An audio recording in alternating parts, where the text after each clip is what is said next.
It is Wednesday, that means we are back with another Top 5 Wednesday video, so stay tuned to see what my top 5 underrated books are.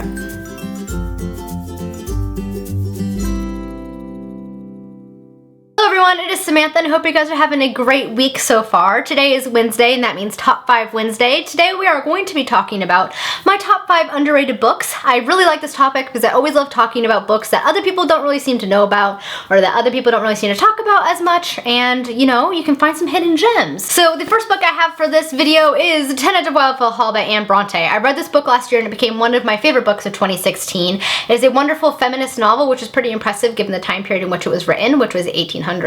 Anne Bronte has finally passed up her sister. Charlotte Bronte is my favorite Bronte sister. I really love this story so very much. It follows the main character of Helen Graham, and she moves into Wildsville Hall where she's living alone with her son, also trying to support herself through her art, which is quite scandalous for the time period. She's a very mysterious character and people are trying to figure out why she is such a rebel and what she's doing and where her husband could be, and there's rumors are flying, and one young man sets out to find the truth, and her story is definitely heartbreaking to say the least. But she's a very strong woman who sticks to her convictions and tries to care for her son as best as she can, and it's just a wonderful story and one that I highly enjoyed and I feel like does not get talked about as much. Number 2 is Going to the Squire's Tale by Gerald Morris. This was my first venture into Arthurian literature. I love Arthurian literature. King Arthur stories is one of my favorite stories, and Gerald Morris is the one that introduced me to all of those stories. He is a middle grade author, so these books are kind of middle grade, but they're really fun. They're really humorous, and he sticks pretty close to the original legends with adding some of his own twist to it as well. They're really quick reads, they're really fun. I never hear anybody talking about them,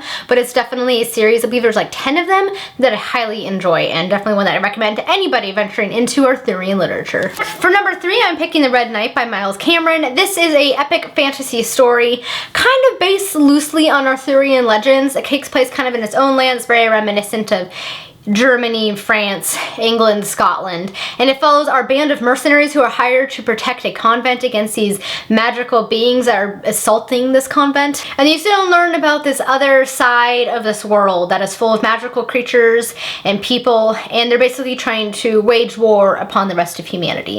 And our main character, the Red Knight, gets caught in the middle of this, and he also has connections to this that you might not know about at the very beginning. I really like the story. It's really intelligently told. It has a lot of epic battle scenes. I'm not the biggest fan of battle scenes, but the way that he wrote them was really well done, and it made me feel very invested in the story. The story follows multiple character perspectives, so you get a very well-rounded plot from multiple different character perspectives. It's one that I really enjoyed and doesn't get talked about nearly enough. Number 4, I'm giving to Shadowfell and the whole Shadowfell trilogy by Juliet Marillier. Juliet Marillier is one of my favorite fantasy authors. She has written one of my favorite fantasy series, the Seven Waters series, which I love like back in high school, and I still love to this day. And her Shadowfell trilogy is more of a YA series, but it's one that I really enjoy. The Shadowfell series takes place in the land of Alban. Alban is full of a bunch of different fae folk and people who have magical abilities, but the fae folk are trying to hide, and the people with abilities are trying to hide from the evil king because he's basically trying to obliterate anybody who shows any signs of magic. Naren, of course, is one such person, but she has a special ability that makes her the caller. She has the ability to call magical creatures forth